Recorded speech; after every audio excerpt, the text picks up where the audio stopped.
Let's open up our grain trade, shall we, and take a first look at our markets in Chicago. We'll begin with the corn market and see what's going on the December contract. That happens to be our nearby contract right now. Let's see if we are going higher or lower. Well, we're showing a little bit weaker start to the day. We have December down 1 3/4. We're trading at $3.87 per bushel. The March contract down 1.5 pennies right now at $3.99 1/4. So we're back under that $4 benchmark again. And on the soybean market here, let's start with November. Currently, we're trading 2 1/4 higher at $9.14 per bushel. And on the January, we're 2 cents higher right now. And on the wheat market in Chicago, we begin with December. It is actually trading a little firmer now. We're trading at $4.90 1/2. That's 1 3/4 higher on the day.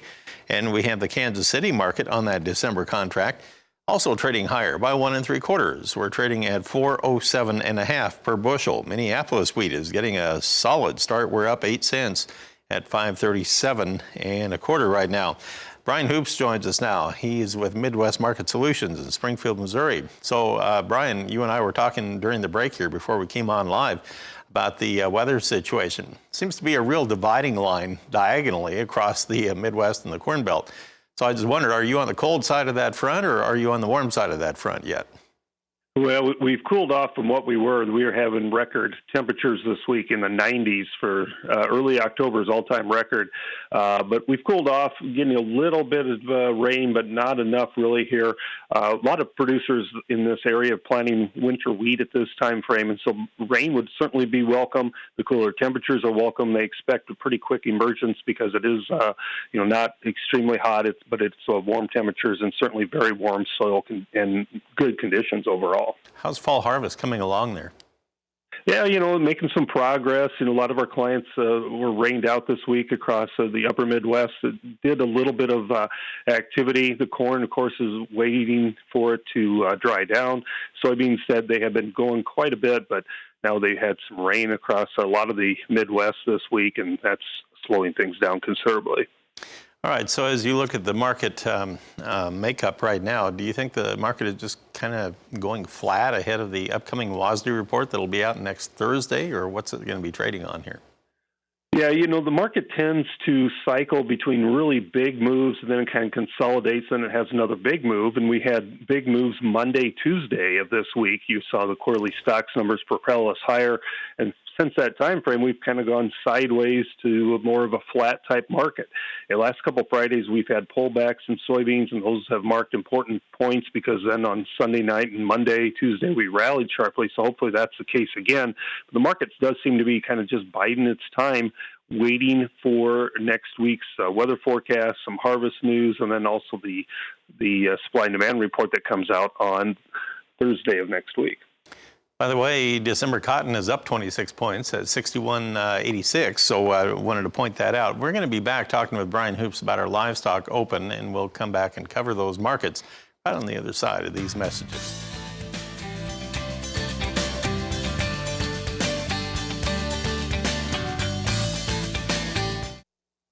All right, let's take a look at our livestock side with help from Brian Hoops. Let's take a look at our live cattle trade and see what the futures are doing today. Right now, we have a lower trend across the board. This seems to be pretty common here for the past week or so, where we open up under a little bit of pressure. December live cattle right now are down 53 cents. We're trading at 110.30, and again, it seems like they just want to gravitate around that 110 mark all the time. February down 45 at 116.53, make it 47 lower just now. Let's move on to our feeder cattle trade, and so far we have the November contract 57 lower. We're at 141.53, and that's just a dime off of our low of the opening range. We have the January contract down by 72 cents at 137.53. On the lean hogs, this is how we're opening things up. We have the lean hog contract on the December down $1.52 right now at 66.58. That one was down $1 yesterday, if you recall, on the close. We have February down 155 now at 73.75. So everything from December on out over $1.10 lower. So, Brian, let's bring your analysis in to the forefront here. Get your thoughts on the cattle and hog trade. First of all, on the cattle side, trade at 106 yesterday. Can they do better than that today or not? Well, they're trying to. We've seen those 106 bids being renewed in the Southern Plains this morning, and so far they've been passed. So it does appear that feedlots are asking for a little bit more money and are going to try and get that. If we could get a higher futures market, I think they'll certainly have the leverage to do that. But, yesterday, October posted new highs, December made new highs. They have had a pretty decent little rally in the futures market last couple of days. So there's ammunition there for the feedlots to hold out and ask for that higher money. And they're certainly not out of the realm of possibility. We will see some 107 trade later today.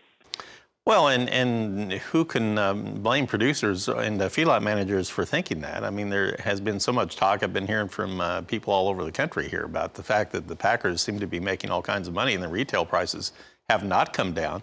But just at the feedlot level, after that plant fire, they really took a beating there.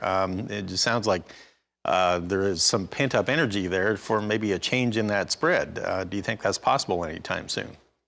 Yeah, I think we're in the process of working our way back to where we should be. Packers had the real advantage after the fire, and now the futures market has rallied, cash market has rallied. They've lost a little bit of margin, and some of that has gone back into the feedlots.